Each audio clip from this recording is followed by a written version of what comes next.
Quisiera recordar, ante todo, la necesidad de estar muy atentos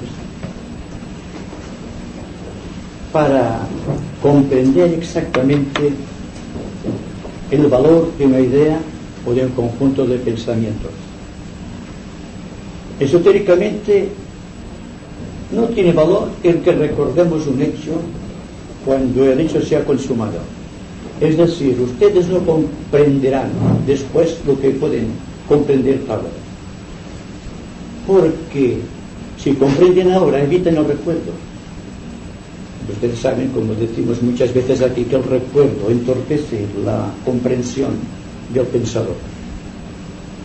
Es decir, que ustedes, después de escuchar estas charlas, esta conversación, no pueden quedar en el estado de recordar del hecho, a ver lo que ha dicho el señor Beltrán, y tratar de argumentar los pros y los contras de lo que han escuchado, lo que han oído, porque entonces no tiene valor de la espontaneidad que solamente está en lo presente.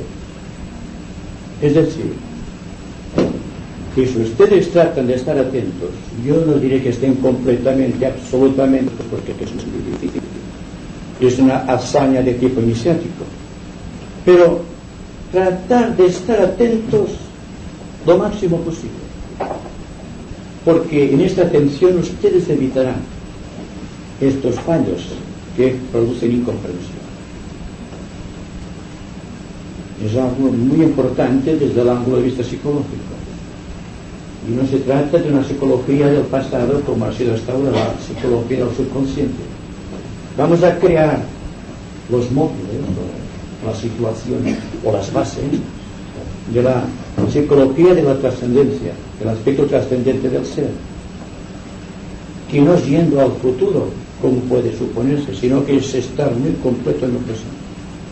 Entonces hay una riqueza de comprensión y de profundidad creadora. Existe una vinculación, no de mente, sino de corazones. Y para mí esto es lo más importante, es que los corazones estén muy unidos, porque es la base de la verdadera comprensión.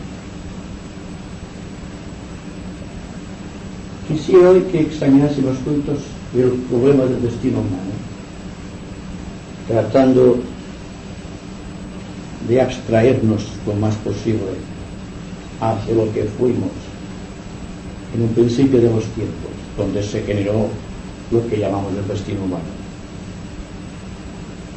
Cuando el hombre era animal, iba en manadas, en rebaños, constituyendo una vinculación con aspectos grupales pero inconsumados.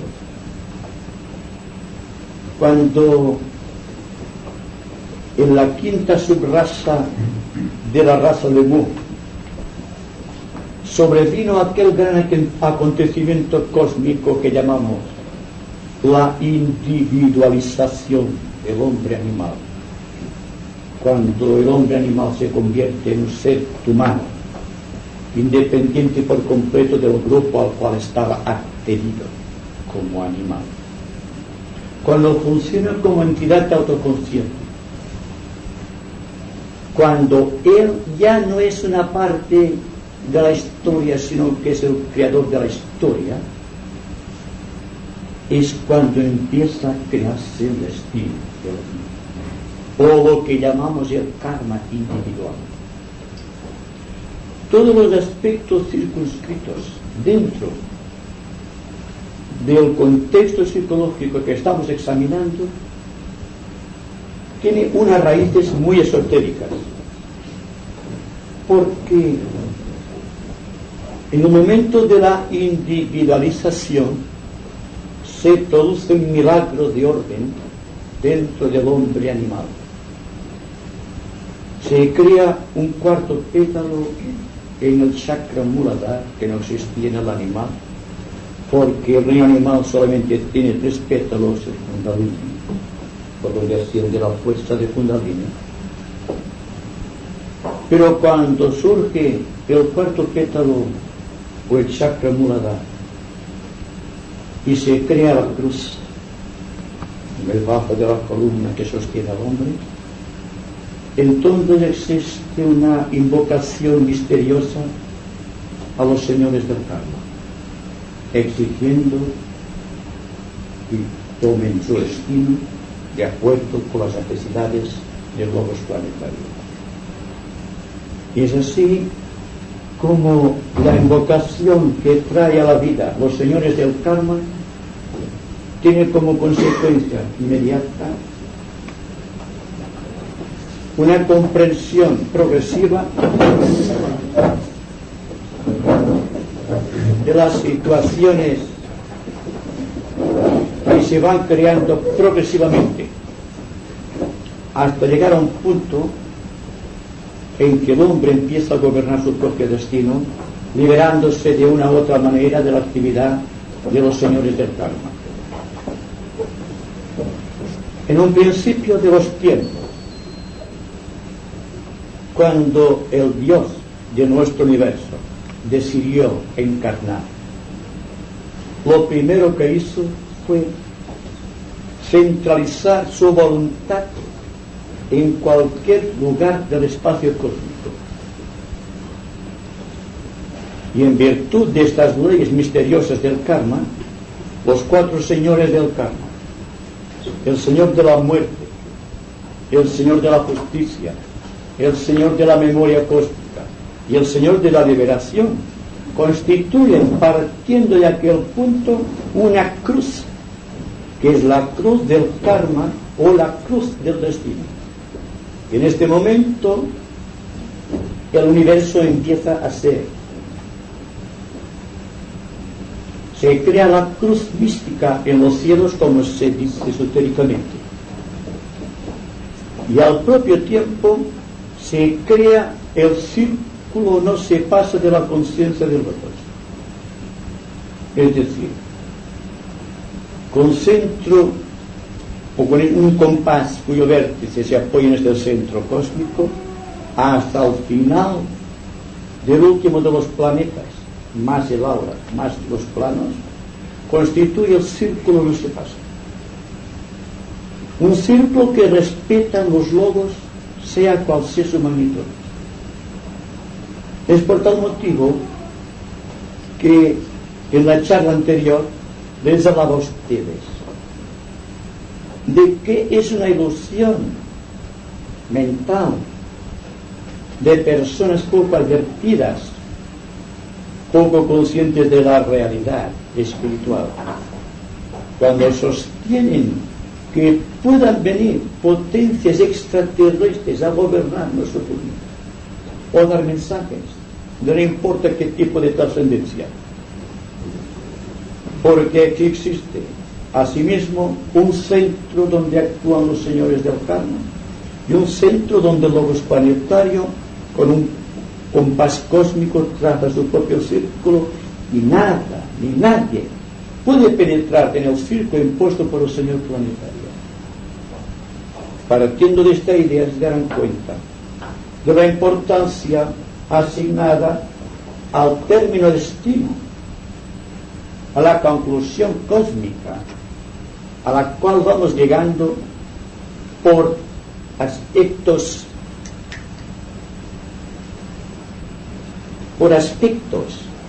místicos de alta trascendencia.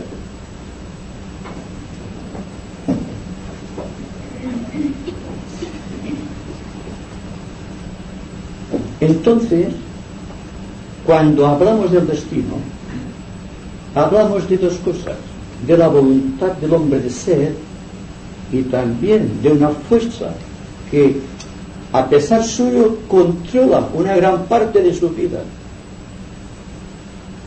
En las etapas en que el hombre es todavía juguete o bien del cuerpo, de la emoción, del deseo o de la mente, hasta aquella etapa en que existe virtualmente una liberación de la actividad de los señores del karma planetario, teniendo en cuenta que los señores del karma anteriormente descritos forman parte del consejo del concilio del Señor del mundo, de Sanat Kumara, en Shambhala. Son, por tanto, entidades de alta trascendencia, vinculados con aquellos extraordinarios seres que llamamos los señores Liticas, de la gran fraternidad blanca de Sirio. Por lo tanto, las vinculaciones, las familias cósmicas, son un hecho como sucede en nuestra vida social humana. Existe únicamente la amplitud, la profundidad, la dimensión, pero el hecho es el mismo. Y seguramente, aplicando la analogía, podemos decir que existen entidades por encima del logos de nuestro sistema solar que gobiernan quizás su destino de manera incomprensible para nosotros, limitados por las leyes de espacio y tiempo. Sea como sea, cuando la persona entra en el camino esotérico, ha formulado a sí mismo, a su propio ser, un juramento, el de adquirir un gobierno de su propio destino, no anteponiéndose a la actividad de los señores del karma, sino cooperando con los señores del karma activamente en su obra redentiva, en su obra de aplicación de la ley cósmica. Es decir, que cuando ustedes en cualquier tipo de mapa astrológico vean una serie de dificultades impuestas por el destino, deben darse cuenta que una gran parte del destino que marcan los astros puede ser variado por la voluntad, y que el destino, desde este ángulo de vista, no constituye una amenaza, sino una oportunidad. Y me pregunto si podemos considerar el destino o el karma, lo que está trazado en las estrellas, como una oportunidad y no como un castigo. Cuando el destino ha creado su propio universo, cuando ha impuesto la ley de los señores Liticas y empieza a organizar su universo, y a través de las leyes de expansión cíclica o las leyes de la gravedad interna, empieza a crear los astros y el todo contenido, y pronuncia el Aum sagrado, el hágase logos vivo. Todo cuanto constituye su contexto cósmico repite al unísono: Señor, hágase tu voluntad. Son las 7 palabras sagradas que constituyen una de las notas del gran pentagrama cósmico. Constituye también una virtud o una cualidad del logo solar. Constituye también un aspecto decisivo dentro del orden impuesto por el logos cósmico, del cual nuestro logos solar solamente es el cuerpo físico. Como se dan cuenta, y como decíamos el mes anterior, en todo universo, en toda constelación y en toda galaxia, rige la ley de la necesidad. Si existe un universo estrellado, es porque existe la necesidad de expansión cíclica. Si los astros se mantienen cada cual dentro de rutas definidas, es porque existe la ley de gravedad. Y la ley de gravedad y la ley de expansión cíclica son los instrumentos con los cuales trabajan los señores de karma. Y todos tenemos esos aspectos reactivos, expansivos o gravitatorios, que psicológicamente podríamos decir que se trata del egoísmo y la impersonalidad, del altruismo. El egoísmo es centrífuga, es una fuerza que va hacia dentro de nosotros. Y el proceso de expansión cíclica se mide en términos de altruismo. Se darán cuenta, si analizan la cuestión, que entre el altruismo y el egoísmo, entre la ley gravitatoria y la ley de expansión cíclica, hay una línea desconocida, ahí donde cada uno de los factores psicológicos anula el otro. Una fuerza tremenda que está regida precisamente por los señores del karma. De ahí el poder, consecuencia. De la misma manera que haríamos la luz como un equilibrio entre factores aparentemente antagónicos, podemos decir que el karma es una situación creada más allá de tiempo y espacio por entidades que están por encima de nosotros y que son de tipo angélico, si podemos utilizar esta expresión sin que pierda en sus mentes su carácter científico.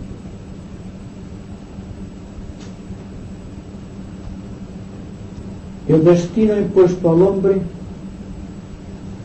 tiene 4 aspectos muy definidos. Son sus grandes condicionamientos. Uno de los grandes condicionamientos kármicos es el nacimiento. Le sucede la enfermedad, le sigue la vejez y finalmente la muerte. Con estos 4 factores trabajan los señores del karma sobre nuestro destino.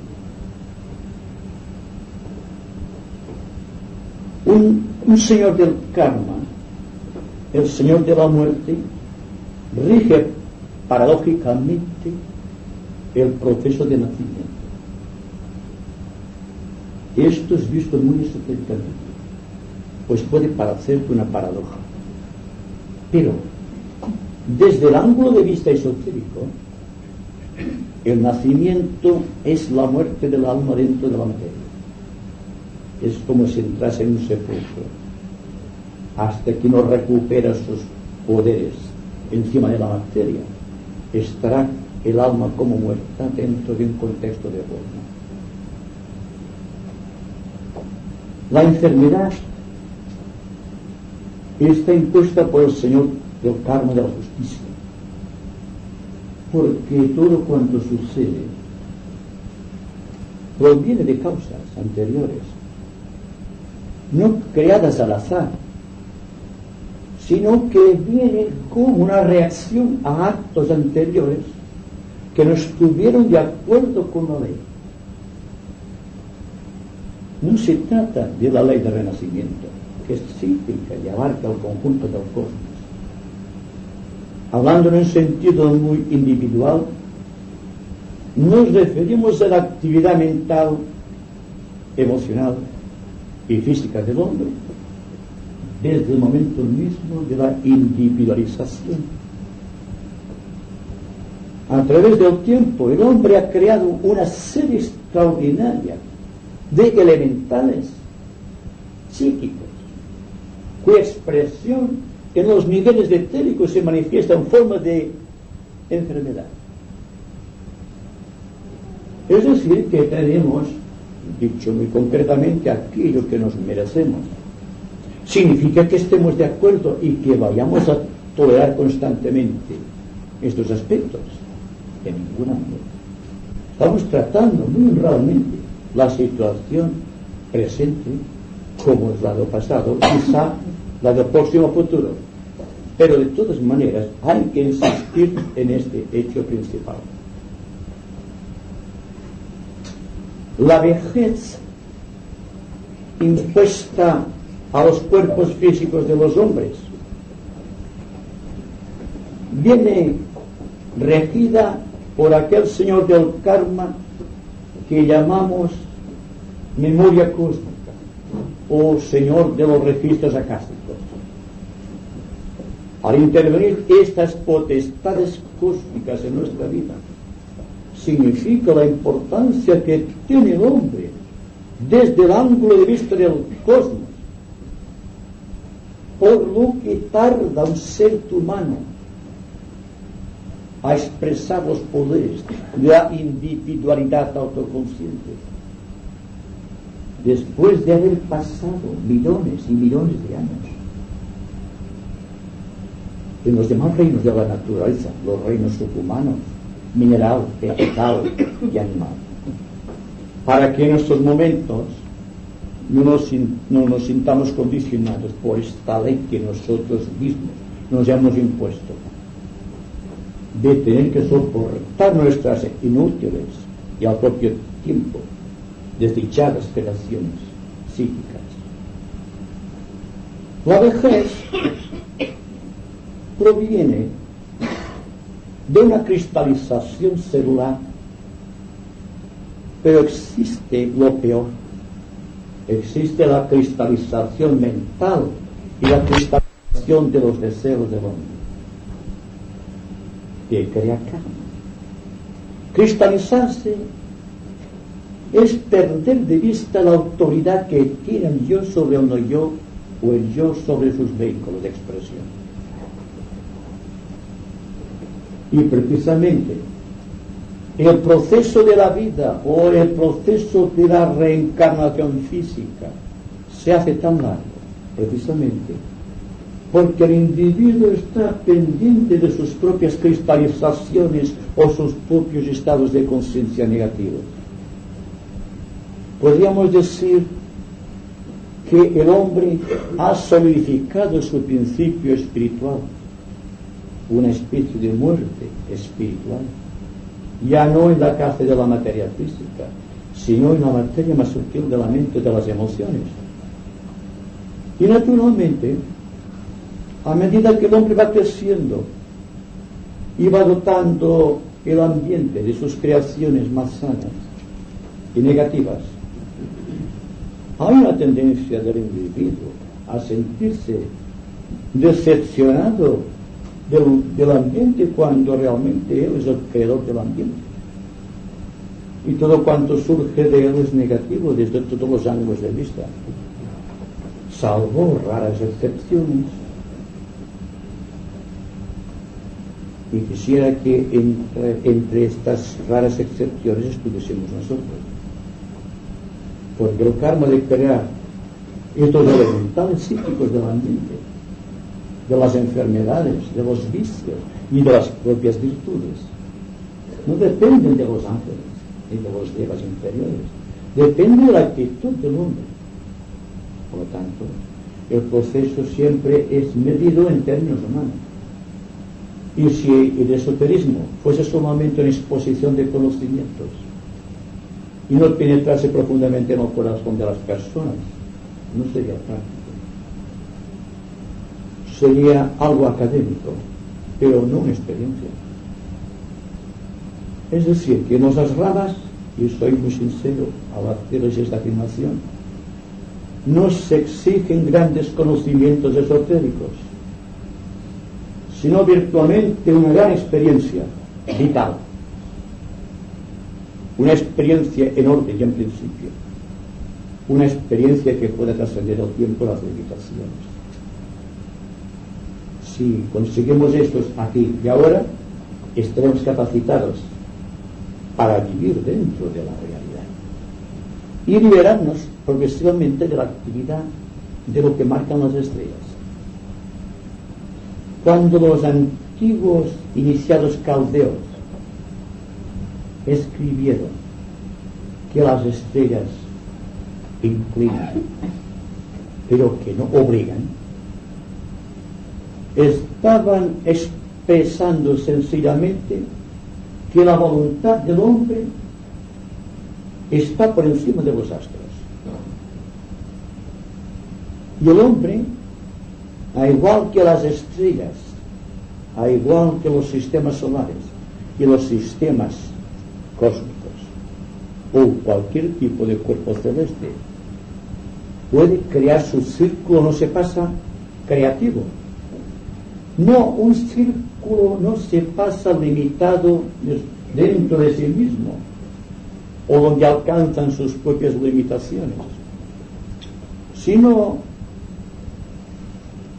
un círculo no se pasa para que no pueda penetrar ninguna intrusión aparte del que marca su voluntad, porque el individuo está capacitado para crear una barrera mental o emocional y etérica siempre y cuando se dé cuenta exactamente de su situación cósmica, no como un simple número, sino como una entidad autoconsciente. Es decir, que lo que decíamos anteriormente, de que ninguna potencia extraterrestre cósmica, extracósmica, galáctica o como sea, siguiendo las leyes absolutas de la jerarquía, jamás atentará contra la virtualidad de un círculo no se pasa. Si el círculo no se pasa, planetario solar o cósmico, está establecido sobre las bases de la unidad cósmica. Bien, aquí tenemos nosotros ya que el proceso que hay que desarrollar no es simplemente humano, sino que se enraiza en lo cósmico. Podemos crear a voluntad una situación psicológica que esté por encima del tiempo, que esté por encima de las situaciones, y a partir de aquí convertirnos en lo que realmente somos, en dioses de la creación.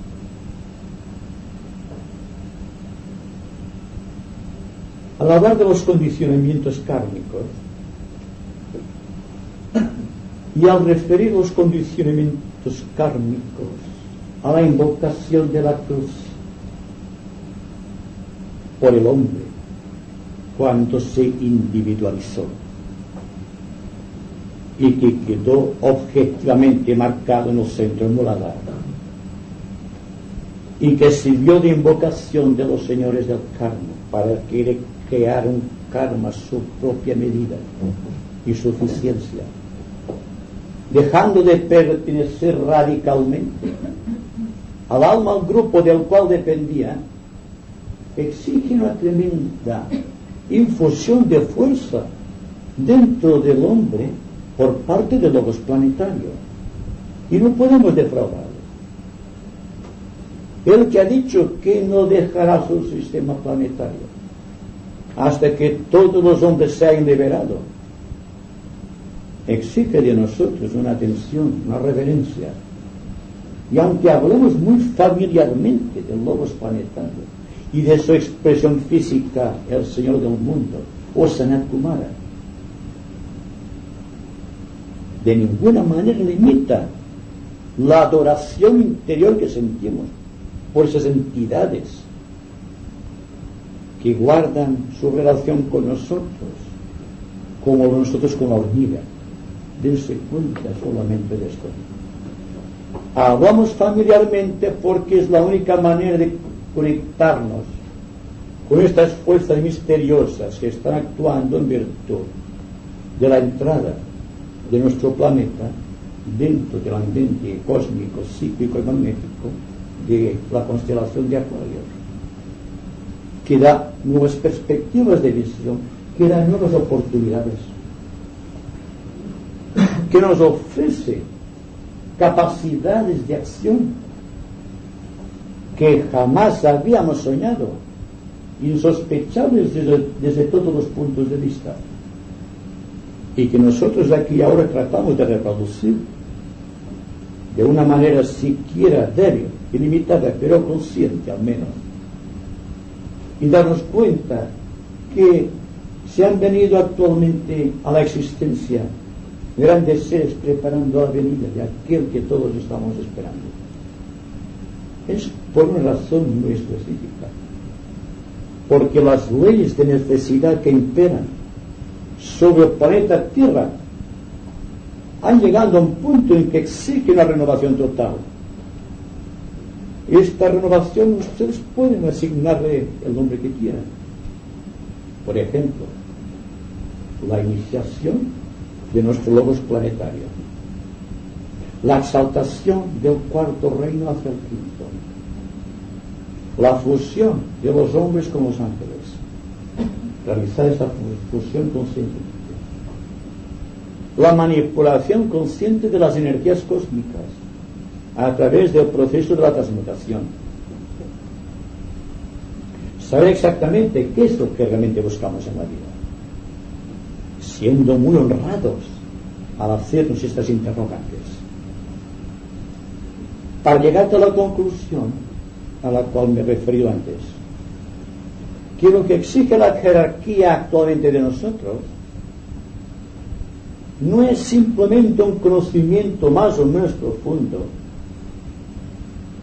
de la sabiduría de las edades, sino que tratemos de vivir de acuerdo con la realidad que marcan los nuevos tiempos.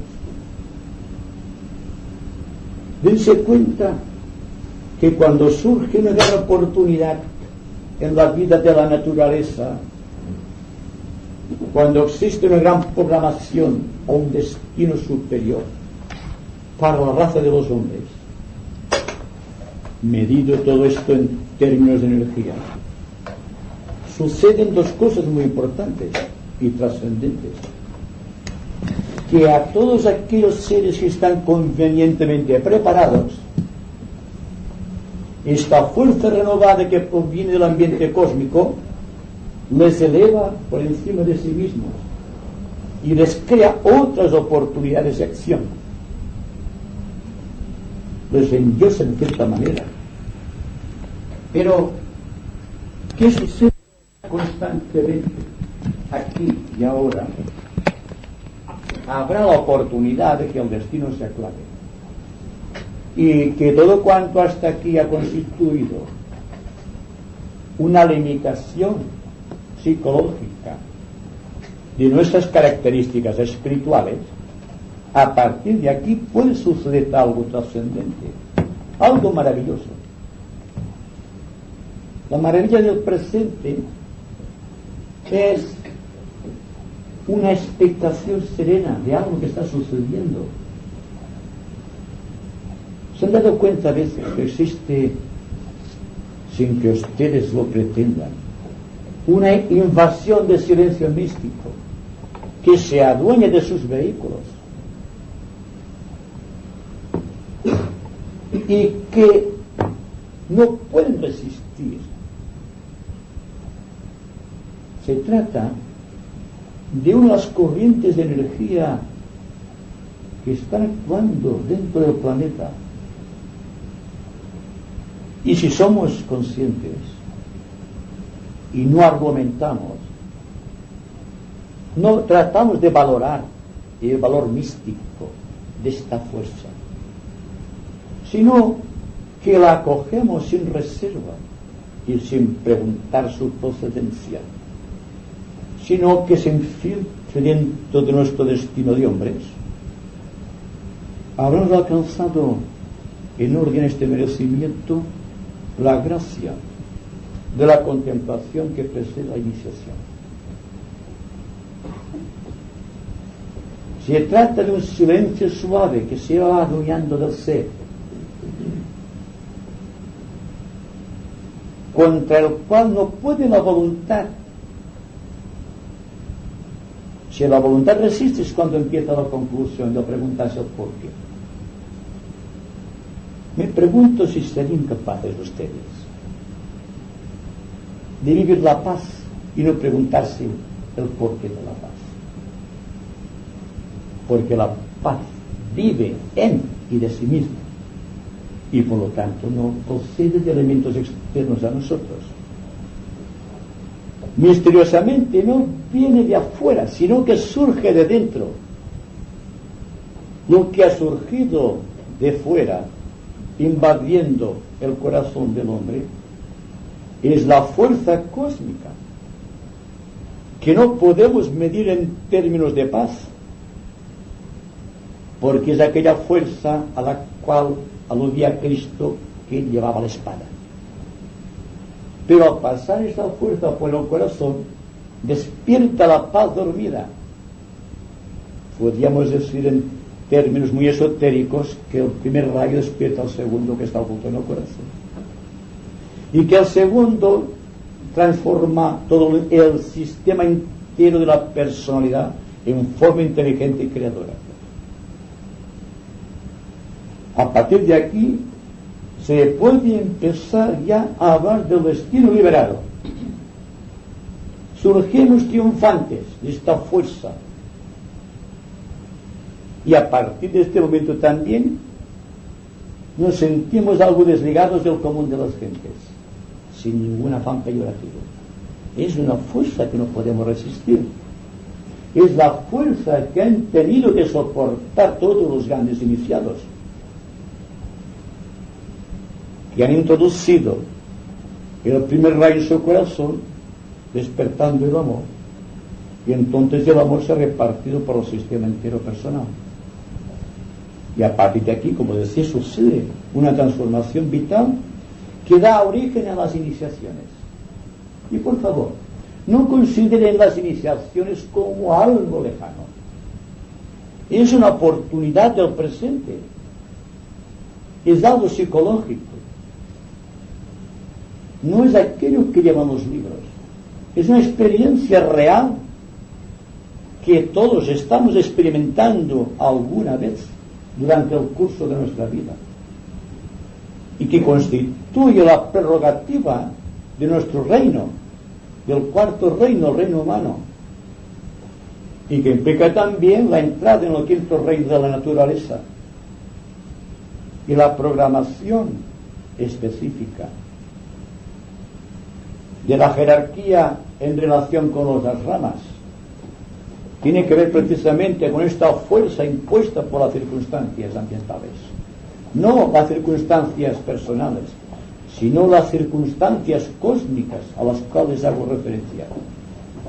Porque de esta manera nos daremos cuenta que el campo del discípulo no es el retiro en los conventos, o en una gruta, o en el desierto, sino que es el campo social, porque raras veces la fuerza cósmica va a los lugares donde solamente existe un individuo.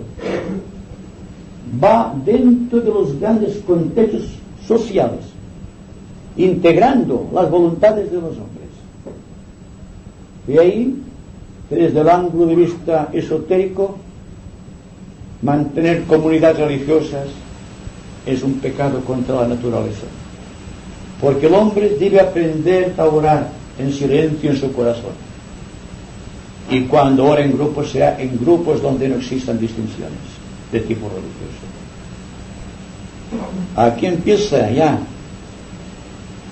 el desarraigo del hombre de su contexto, aquel contexto inferior al cual hacía referencia, porque el hombre puede vivir dentro de una gran comunidad social y sin embargo no perder nunca su estado de gracia, su estado místico de soledad. Es importante que aprendamos a estar en silencio cuando todo el mundo está alborotado o gritando, porque no se trata de algo físico, se trata de un nivel donde no puede llegar el ruido físico. Y el destino al cual hago referencia, o mejor dicho, el triunfo del hombre sobre su destino, empieza ahí en el silencio. Y en las ramas de la jerarquía se está educando al discípulo para que aprenda las técnicas del silencio, para que aprenda a vivir recogido en sí mismo, para que aprenda a desvincularse mental y emocionalmente del contexto ambiental. No puede decirse que un iniciado pueda tener alguna enfermedad, y si adquiere la vejez es porque así lo desea, porque existe, hablando siempre en términos de liberación del destino, un sistema específico que solamente utiliza el iniciado, mediante el cual renueva constantemente su conjunto celular, y por lo tanto el fenómeno de la vejez no existe. La vejez, singularmente la vejez prematura y la decrepitud, se asienta en los corazones de aquellas personas que viven cristalizando sus actitudes. Y cuando la persona empieza a seguir su ruta ya después de la juventud y la edad madura, debe continuar siendo joven, porque realmente es así. El iniciado no está sujeto a la edad. Estamos aquí aprendiendo a ser iniciados. Como les digo siempre, esto está aquí ahora. no está allá a lo lejos. No es una utopía, es un acto de voluntad y de afirmación. ¿Y quién no puede afirmar por su voluntad, sellando con sangre en su corazón un voto inquebrantable al Señor del mundo? Todos podemos hacerlo, ¿verdad? Podemos extender el comentario.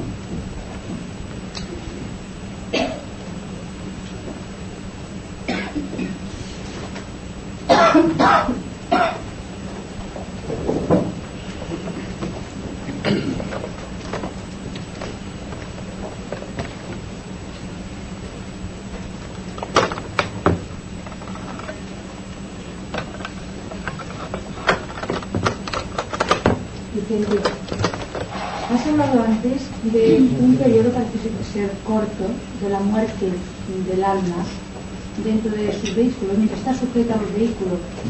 ¿Podrías explicar de qué forma puede evitarse eso una vez ya dentro del mundo esotérico? A pesar de que hablo siempre en términos del discipulado, al decir que cuando el alma se sumerge en la materia, es una muerte para la personalidad, o para el alma, es una muerte introducirse en unos vehículos. Hay que decir también, de acuerdo con aquella gran predicción de que por sus frutos los conoceréis, que la actividad superior del alma, por su propia vibración, crea unos vehículos apropiados, que son vehículos, no son cárceles. Por ejemplo, los iniciados no están sujetos al karma de la creación de cuerpos por parte de los elementales o los devas inferiores, sino que su relación está con los ángeles superiores, e incluso en ciertas etapas puede crear a voluntad su propio cuerpo. Luego ya no se trata de una muerte, se trata de la apropiación del vehículo para fines determinados. Y estos fines, cuando hablamos de un adepto, siempre son fines de servicio. Por lo tanto, se crea Solanga Savile, que es un cuerpo que crea al hombre superior, imponiendo la voluntad a los devas, que se ha hecho a su imagen y semejanza, como reza el texto bíblico. Pero realmente se dice que el niño cuando nace llora. Realmente se dice que debe llorar, pero no puede ser un canto de desesperación después de haber gozado la dicha del nirvana o del devacán, introduciéndose otra vez en la casa de materia. Pero el hecho es este, porque de la misma manera que esotéricamente se considera la muerte como la que da vida al nuevo ser, se dice también que el Señor de la liberación está creando las avenidas para aquel que muere, lo está liberando. Es decir, que el hágase la luz, cuando el niño abre los ojos, también se repite en el momento de la muerte, que es cuando el hombre empieza a ver. Hasta aquí ha visto las cosas a través de un prisma muy limitado, pero al dejar su cuerpo físico, entonces adquiere la visión superior, y de acuerdo con sus merecimientos, de acuerdo con su evolución, entonces el proceso puede ser muy agradable, no es negativo. Todas las personas que han experimentado conscientemente la muerte y han vuelto al cuerpo coinciden en que realmente es una liberación, porque ven luz, y la luz siempre es el símbolo de la liberación. Y cuando se habla de Cristo como que es la luz del mundo, en su sentido, digamos, creador, en su sentido, ejecutor de la ley del Logos, es porque realmente se trata de esta fuerza inmensa, de este trabajo preliminar que conduce a la gran luz universal. La luz que ve el que acaba de morir es luz astral, pero en comparación con esta luz parece un resplandor crístico. Pero cuando se adquiere el poder de navegar por el espacio cósmico de manera muy consciente, se ve que esta luz y la otra luz astral son solamente lagunas dentro del gran lago de la vida, y que por lo tanto existe siempre luz, porque pedía Goethe cuando se estaba muriendo: luz, más luz. No se contentaba con la luz astral, quería la luz búdica, porque era un iniciado. Y cuando hablamos de iniciación, y para que nos demos cuenta de por qué estamos hablando de la iniciación en términos tan personales, podríamos decir, es porque está aquí y es el momento. Y cuando el momento es llegado, hay que cumplir la ley. Hay que dejar que la ley actúe a través de nosotros, convirtiéndonos en servidores del plan y en testimonios de la luz.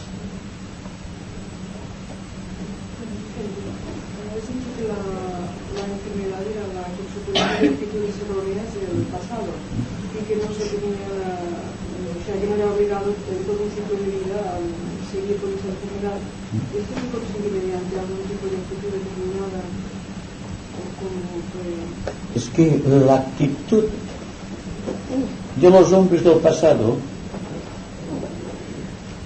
sus maneras erróneas de vivir, crearon las enfermedades físicas. Pero como que el hombre ha continuado viviendo erróneamente y continúa viviendo erróneamente, en lugar de disminuir esta fuerza del elemental que crea las enfermedades, está aumentando de tamaño. Y creo que es aquí, en cierta ocasión, que hablé de que muchas de las ramas de la jerarquía, grupos específicos de discípulos, estaban trabajando solamente para destruir estos elementales, estas fuerzas antagónicas que nosotros hemos creado a través del tiempo. Corresponde también al buen karma de la humanidad en el presente.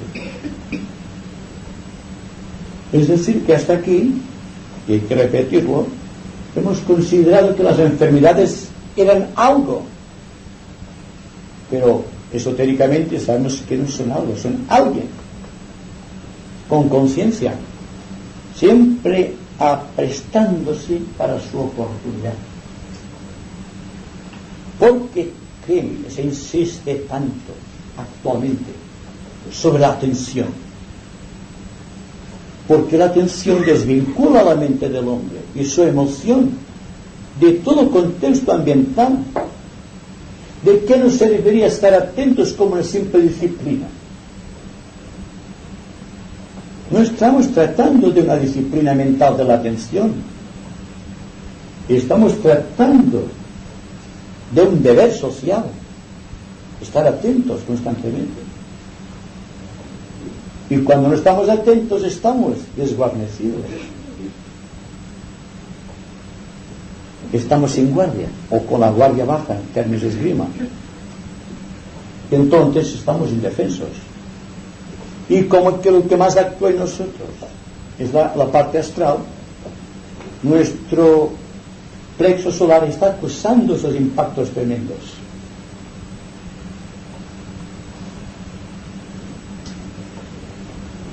Es decir, que se trata únicamente de ser conscientes de una actitud, y que esta actitud tiene que ser creativa.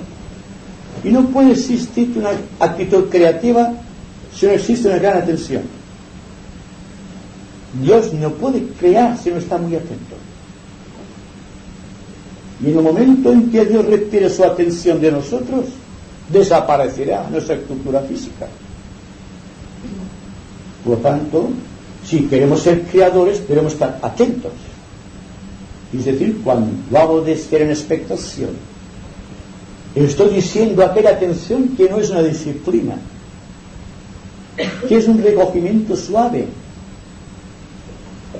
que es un dejarse moldear por estas fuerzas cósmicas, no por las fuerzas ambientales, que no es lo mismo. Es decir, es vivir sin crear los gérmenes de la cristalización. Simplemente basta.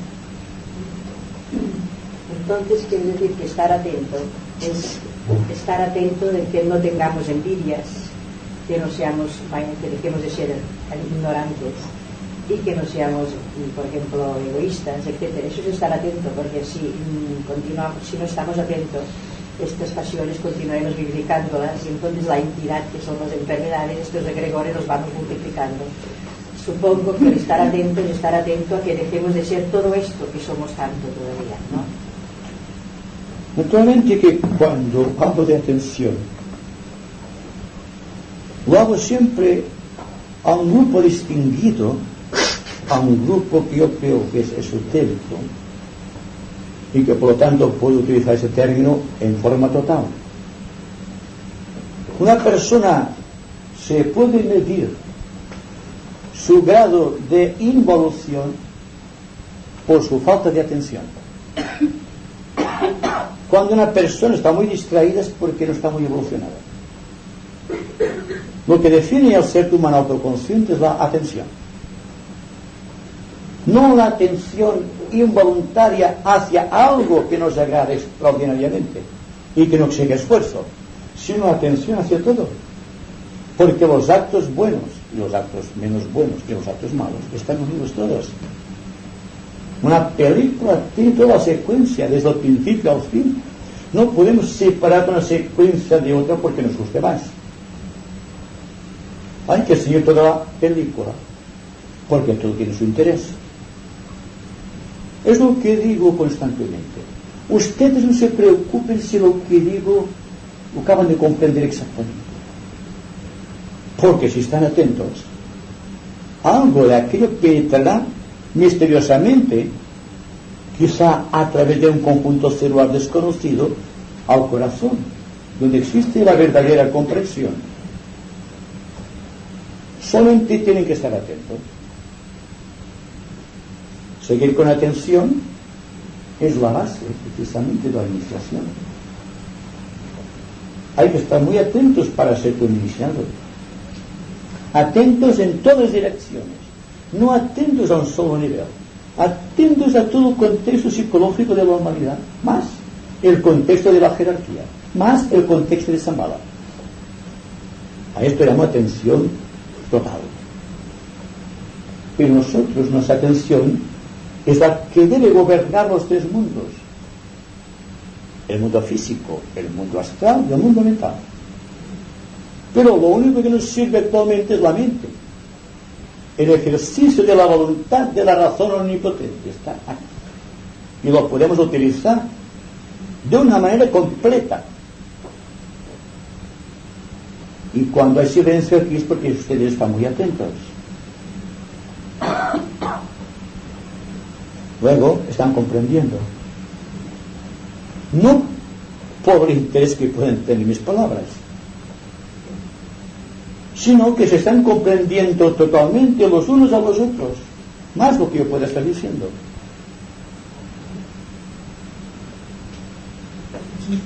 ¿Qué relación guarda el Señor de la Muerte con la fecundación, o sea, con la vida? No me con la gente. O sea, si por ejemplo, o sea, la muerte, has hablado del Señor de la Muerte, ¿no? O sea, que no sea, no es corta el colón de plata. Bueno, ¿guarda alguna relación con la existencia que viene? O sea, ¿es él mismo el que se tira de buscar nuestro ambiente? Nuestro ambiente, Exactamente. Sí, exactamente. Cuando una persona no puede gobernar su destino, son los señores del karma que ajustan las cuentas. ¿Y no se puede cancelar el karma? Todo el mundo sería eso muy fácil.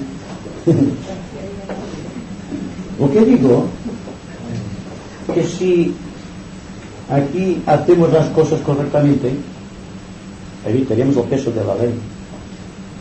Entonces ya es un vertedero, ¿no? Muy bien. ¿Se dan cuenta ustedes de lo irracional que es el arrepentimiento desde el ángulo de vista esotérico? ¿De qué sirve que una persona se arrepiente de un acto que ha contraído? Y ha quedado marcado en un éter, dentro de los registros del Señor de la memoria cósmica, y jamás podrá borrarse, y lleva su impronta. Usted me puede perdonar también un acto que yo haya cometido contra usted, pero yo no quiero perdonarlo ante la ley. ¿De qué nos sirve el arrepentimiento? Son fantasías, ¿verdad?, de los escritores místicos, los poetas. No existe arrepentimiento. Es real el arrepentimiento como una persona que al final del día empieza a trabajar mentalmente por el sistema de la intravisualización o de la visualización, los actos que ha contraído durante el día. Está repitiendo lo mal que ha hecho, y si ha hecho una cosa buena, mejor. Pero habitualmente hacemos más cosas malas que buenas, ¿verdad? Por esto, cuando llega la noche, estamos recreándonos con aquello que hemos hecho malo y que no podemos evitar. Esto de la intravisualización solamente para los principiantes que están educando una parcela de su mente. Digo y repito que estoy hablando a discípulos, a candidatos a la iniciación. Y ustedes dirán, bueno, a la iniciación serán cabras. Si ya tengo esos defectos, todos tenemos defectos, ¿verdad? Seguramente que el Señor del Logos, desde un ángulo de vista cósmico, también tiene sus defectillos, que no sabemos nosotros. Pero usted viene programado por una consecuencia la lógica superior, por encima del propio Logos, que sabe medir los defectos del propio Logos. Se nos dice también que al final de un gran prolaya, el Logos decide volver a encarnar. Decide porque hay fuerza detrás de él que le impulsan, las leyes de necesidad que le impulsan a la reencarnación. Y los mundos aparecen y desaparecen, hasta constituir lo que llamamos el cielo estrellado, el firmamento. Bueno, pues todo esto es el porqué, el destino al cual hacemos referencia. No abarca solamente este pobre reino humano, el reino que sufre más de toda la creación, porque convergen en el reino, en el cuarto reino, las fuerzas de arriba, las de abajo, está la mente aquí, crucificado en la materia, y su símbolo es el fuego de Kundalini en la base de la columna vertebral, en el centro Muladhara. Y la relación que existe entre este centro Muladhara y los señores del karma es lógica, como con los 4 condicionamientos kármicos, con los 4 puntos cardinales, con el círculo no se pasa de la conciencia, con el propio cuarto reino, con el cuarto rayo, con todos los cuartos y los cuartos que ustedes puedan atraer a su mente por ley de analogía. Pero lo que interesa ahí es un canto de optimismo para todos en general. Es que todos aquellos que viven atentamente están siendo observados por ojos cósmicos. Y los ojos cósmicos que están observando son los dos señores del karma, que llevan la ley en nuestro planeta, que son los constructores del destino, esperando la oportunidad de que su actividad no tenga que ser tan dura para con el género humano. Y eso, como comprenderán, no depende de los señores del karma, sino que depende fundamentalmente de nosotros. Ahí está el reto y el desafío, porque constituyendo células dentro del cuerpo de un logos planetario, si tenemos una comprensión de la ley, interesará que cada cual advierta en sí mismo los poderes de la ley para trabajar en favor de logos planetarios, que es lo que se enseña en las ramas de la jerarquía, que es lo que debe saber cualquier discípulo de esta nueva era. Y esto hay que tenerlo presente en todos los momentos y en todas las situaciones. Y estamos trabajando por alguien que está más allá de nosotros. A ver si de esta manera perdemos de vista a la pequeña personalidad.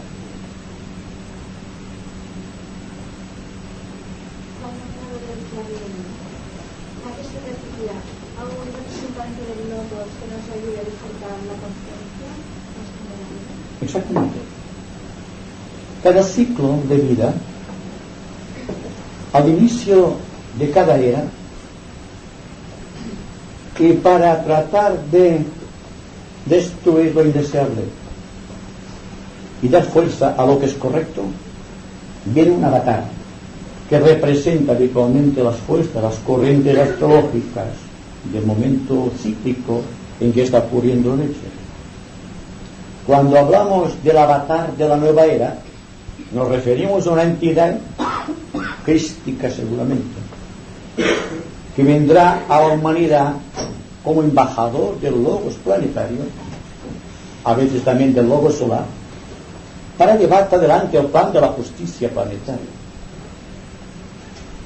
para deshacer entuertos, como diría Don Quijote, y para que la ley fuese lo que tiene que ser y representar dentro de la vida humana. Es decir, de hecho, cuantos estamos aquí sin darnos cuenta, estamos trabajando para la venida del avatar. No es un hecho que ocurre aquí ahora en estos momentos. Ha ocurrido en todas las épocas de la humanidad, representando entidades a veces planetarias y a veces entidades cósmicas, trayendo la luz de los altos lugares al mundo ensombrecido de los hombres. La oportunidad es esta, y estamos esperando todos al avatar sin darnos cuenta.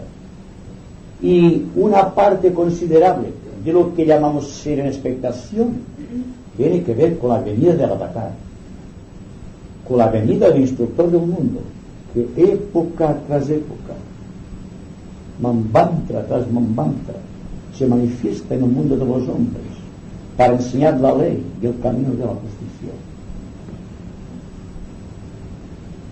En cierta ocasión, refiriéndose usted a las enfermedades físicas, refirió de que es cuando el cuerpo astral está sucio.